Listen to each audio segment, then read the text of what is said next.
The first Sunday of October has been designated as Armenian Evangelical Women's Sunday by the AEUNA. Today, we recognize the crucial role that Armenian Evangelical women have played since the founding of the Armenian Evangelical Church on July 1st, 1846. The Armenian Evangelical movement was birthed for a singular purpose.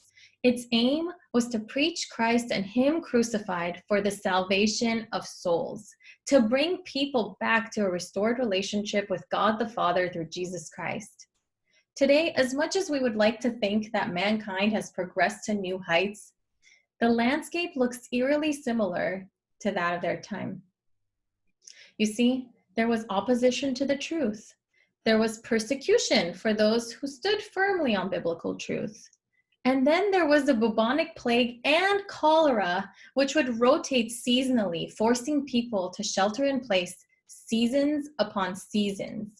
Yet, in the midst of all that, God was working to bring about a revival among the Armenian people that was desperately needed.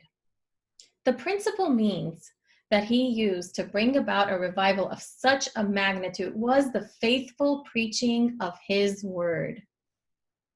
And God was honored by that. God blessed that to bring forth churches that sought to preach His gospel. One way that they were able to do this was through the establishment of the educational institutions.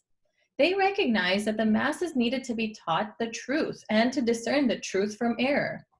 They also recognized the crucial role that women play in their home, in their churches, and in their surroundings. And they intentionally started investing in their lives. They started equipping them by teaching them sound biblical doctrine so that they too can teach future generations and impact them for the gospel. Today, we can honor their legacy.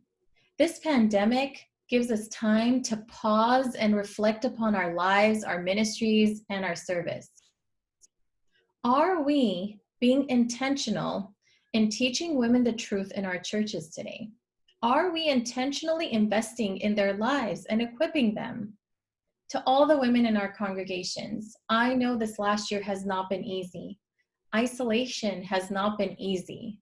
Some of you have taken on roles in addition to the roles you already had, and you're trying to juggle them all. You see, I was awestruck about 2 weeks ago when I walked into my 7-year-old daughter's room, Talar's room, and I saw that she was packing her suitcase. And I said, "What's going on?" And she said, "Mom, I'm packing because I want to be ready so that when COVID is over, we can travel somewhere." See, we wait with expectant hope in Christ, and we can be confident in that hope.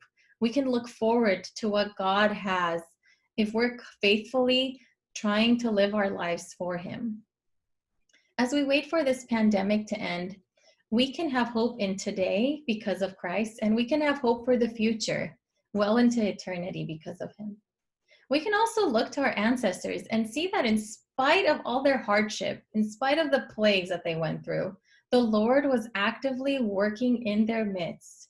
He was working among His people, and He was building His church.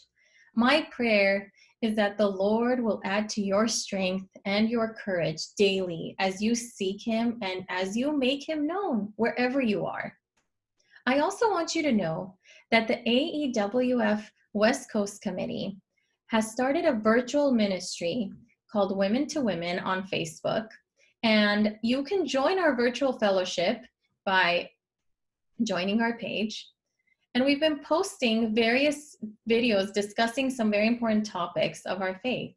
The purpose of this has been to make Christ known and to encourage and edify one another during this particularly difficult season. Please also stay tuned for some exciting announcements for 2021.